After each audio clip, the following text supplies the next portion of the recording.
The Diplomat is a new high-stakes political drama from a writer-producer of West Wing and Homeland, Deborah Kahn. The series stars Kerry Russell as a seasoned U.S. ambassador on her way to a post in Afghanistan when she is abruptly appointed as the ambassador of the United Kingdom. While handling the most coveted and decorated diplomatic role, she is navigating her own marriage to a star ambassador, Hal Weiler, played by Rufus Sewell. Watch The Diplomat now, only on Netflix. Today on CityCast Philly, someone's birthday is coming up. No, it's not mine, but our beloved Phillie Phanatic will be celebrating his special day on April 25th. Now that the Phillies baseball season is underway, I'm curious, how did we even get this tall, green, furry creature? And is the Phanatic the best mascot in baseball? It's Thursday, April 20th. I'm Trenae Nuri, and here's what Philly's talking about.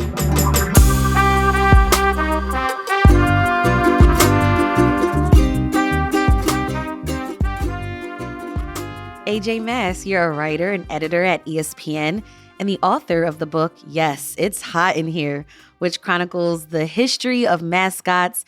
And you yourself were a mascot. You were Mr. Met for the New York Mets. So as the expert of mascots, how did Philly end up with a green giant creature from the Galapagos as its mascot? Well, you have to go back to, I think, the mid-'70s. And San Diego, of all places. The San Diego, there was a radio station out there that wanted to advertise its music, its concerts, ticket giveaways, Easter egg hunts, things like that. Mm-hmm. And it bought a chicken suit. And it said, let's get a guy, put him in the chicken suit, and have him running around all of San Diego handing things out. We'll generate some buzz. It seemed like a dumb idea. Probably was a dumb idea, but for whatever reason, they hired this college kid named Ted Giannoulis, who jumped in the suit and was born to be a mascot. And he started making a deal with them, like, hey, why don't I go to the baseball games, like the football games here in San Diego? I'll get me in for free. I'll represent the radio station, and I get to see the games, and you get a little publicity. You don't even have to pay me for these things. I'll just do my own thing. Within a year, everyone is talking about the San Diego chicken. The San Diego chicken. Oh my God, look at the San Diego chicken. The radio station tried to get rid of Ted, fire him. They thought, he was not necessarily representing the radio station anymore and he was kind of doing it for himself. And in fairness, he was. But all of baseball, whenever the Phillies and other teams would go into San Diego, the players would just get excited. Look at this chicken, look at this chicken. And they start talking to the management back at home in Philadelphia, the Phillies, and we're saying, hey, is this something maybe we want to do here? Because it's exciting. Like, it really gets the fans excited about it. So did Philly have a mascot already? Yes and no. They had Phil and Phyllis, which were these, like, they used to be, like, on the logo, like these colonial-looking people. They brought out these giant porcelain papier-mâché type things on the field before the game just to stand there. It wasn't a character. It was just more like a prop. A set piece. You can still see them today. They used them for about a year, and they're actually at Storybook Land in Atlantic County, New Jersey. They're like way in the back. You can see the original Phil and Phyllis there. Okay. But it wasn't a mascot per se. But the team was like, you know what? We can try it out. Maybe we don't want to do it the way San Diego does it because, again, Ted as the chicken was a little more aggressive and of the time, very misogynistic. One of the big things out there with all the sailors in San Diego, they would love it to see a girl's tank top be pulled up. Ha ha ha. Oh, I see. Ugh, cringy. Very cringy, very inappropriate. But in the 70s, different times, and in fairness, with a little alcohol, I'm sure, is it any different than Mardi Gras and beads? Yeah, I see. As long as if it's voluntary, sure. But so the Phillies said, let's do it, but a little more family friendly. Right, because I was going to ask you, like, who are mascots really for, right? And like, was there like a focus group to try to get approval from like kids or adult sports fans? How did this Phillies organization make the Phanatic appeal to everyone? I think there's a certain alchemy there that you can't put your finger on as to whether or not a mascot's going to work or not. It's especially at the time when there really wasn't a lot of mascots out there. Right, It was the chicken and nobody else. Phanatic was, pretty much doing it for the first time on the East Coast. It kind of is for the kids in many ways, and whoever is in the mascot suit has to understand that. Yeah, well, the grown-ups are there to drink, to have a good time, to let off some steam, to watch the baseball. The kids are probably there to see the mascot, and you have to be very aware of that. But at the time, it was more just like, let's just entertain. The team did not have a plan. Dave Raymond has told me that when he got in the costume for the first time, he actually knocked on Bill Giles' office door and said, what do you want me to do? No one told me what you wanted me to do. They were like, have fun. Basically, it was very much a steep learning curve. And I think the successful mascots, of which the Phanatic is one of the most, you sort of take on the personality of the city that you're in. I don't think the Phanatic would work in other cities. I think his attitude is very Philadelphia. Yeah, and for our listeners, Bill Giles was a Phillies leader and part owner at one point. So Philly sports fans are very passionate. And what was their reaction to the Phanatic when it first came on scene? Phillie Phanatic did not come out on opening day. Came out, mid to late April. So the season had already started and everything. It was more like not a lot of fanfare, not even a name at the time. No one knew what he was at the time. A lot of people on the first day thought he was just an over-exuberant fan who had made his own costume and just showed up. And I think a lot of that is that plausible deniability. If he's really awful, then the team is like, well, we don't know who that was. Right. And then bury the costume. That's funny. Way beneath the vet. But I just think the fans just immediately reacted to how Dave Raymond performed in the suit. There was a lot of disco and dancing to it because it was the 70s. And it was definitely a feel for a renegade attitude. The mascot in all sports, but specifically in baseball, the team doesn't see the mascot as part of the team because he's not. But the fans see him as part of the team because he gets to go on the field and he gets to interact with the players. So kind of a mascot is this dichotomy, kind of exists in both worlds, but also in neither. And so it's a way for the fans to feel like they're part of the team. And if the team's losing, they can punch the mascot because they can't punch the players. If the team is winning, they can touch the mascot and rub and high five with the mascot and feel like they're interacting with the team itself. So I think it serves a very cool and unique purpose.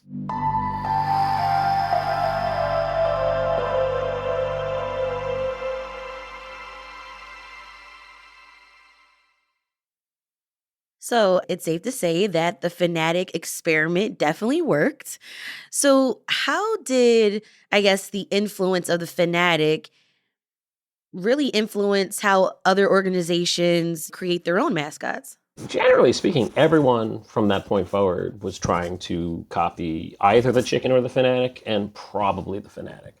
I don't think anyone's done it quite as well as Philadelphia. I mean, Philadelphia organization is a gold standard in terms of how they handle their mascot. I'm so jealous that, both Dave Raymond and Tom Burgoyne have been able to work with the Phillies. And the fact that those are the only two names on that list speaks to the longevity and the loyalty of the organization towards the mascot.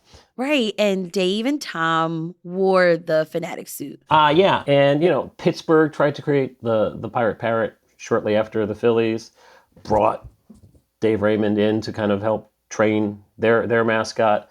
The costumes, this big amorphous blob of a thing. That's kind of what you expect from a mascot. You expect it to be like some sort of giant, larger than life creature rather than, our team name is this, we must get a this. Right. It's you don't need that.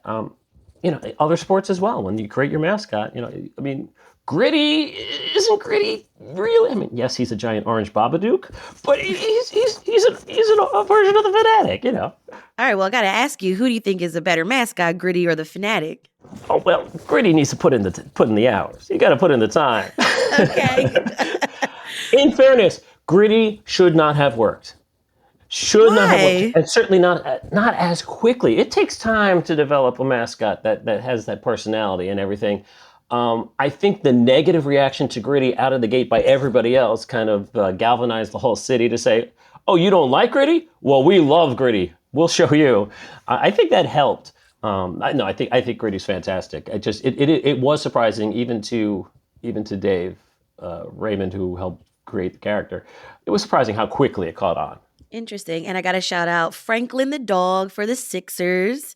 And there's an example, like it's a dog. Like it doesn't quite work. Okay. Look, the mascots in basketball it's a completely different, pardon the pun, animal. Look, baseball, it's a sport where there's a lot of downtime. Even with the pitch clock now, there's a lot of downtime, and there's interaction with the fans, and fans don't mind interacting with somebody in between innings, in between pitches. Hockey and basketball, there's a lot of action on the court, on the ice, and with basketball, they are not just interacting, they are doing the gymnastics and the dunks and the flips and everything. And there's a reason why a good number of the professional NBA mascots come from Arizona State Gymnastics. Like, there's a reason. They got to do flips and do the dunks and all those stunts. You don't do that in baseball. In baseball, you stick your hand out for a handshake and then quickly switch to the other hand and then switch to the other hand, and the kid laughs. You're golden. I love when the Phanatic like shakes his belly and goes, woo, woo. That's like my favorite part. Or the tongue that shoots out. Yes, yeah, that like long red tongue.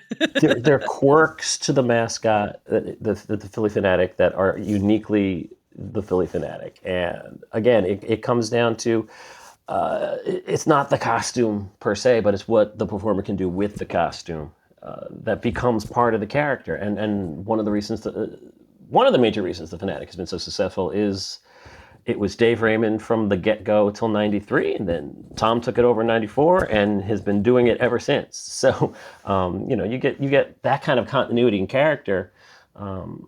It shows, and it shows in the performance. It's a lot different from these other organizations, some of them who say, "Okay, interns, who draws the short straw? Oh, you get to be Fredbird today."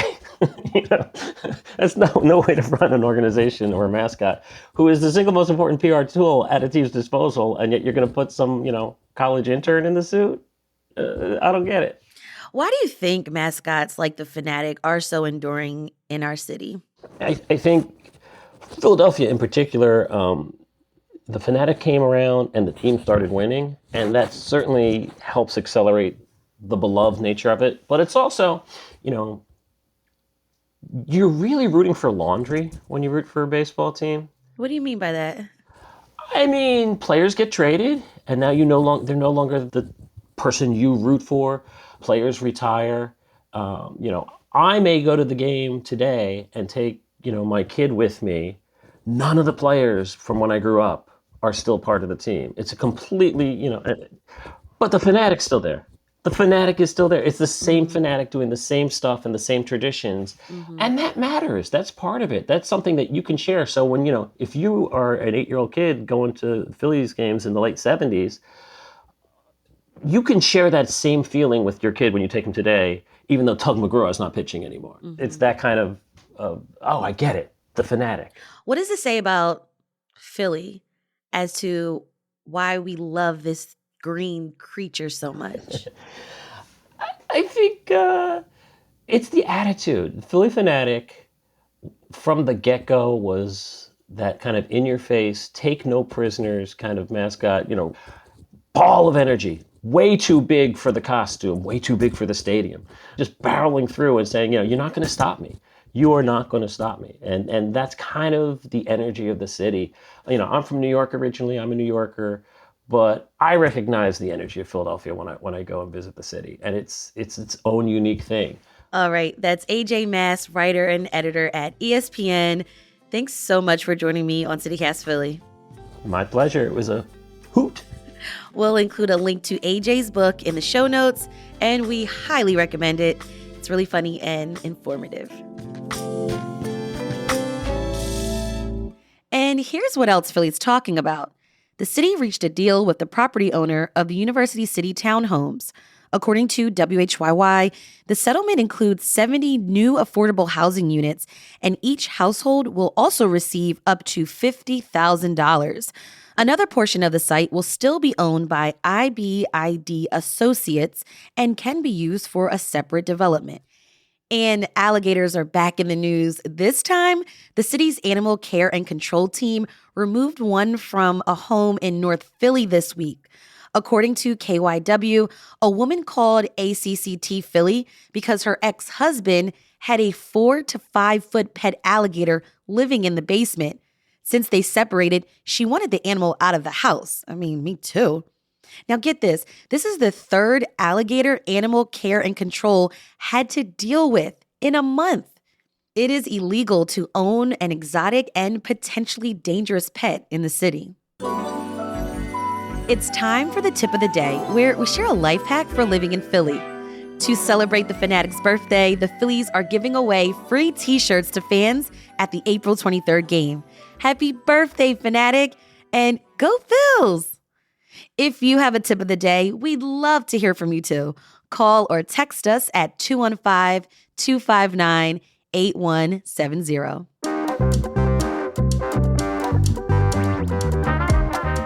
That's all for today here on CityCast Philly. If you enjoyed this episode about the Phanatic, tell your friend who is a huge baseball or Philly sports fan. Rate the show, leave us a review, and hit that subscribe button. Be sure to sign up for our morning newsletter too. It's called Hey Philly. We'll be back tomorrow morning with more news from around the city.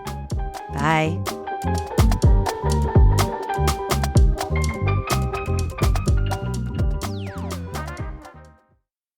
I was Chucky at Chuck E. Cheese.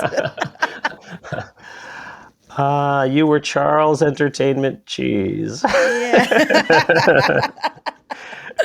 Yes. Delightful.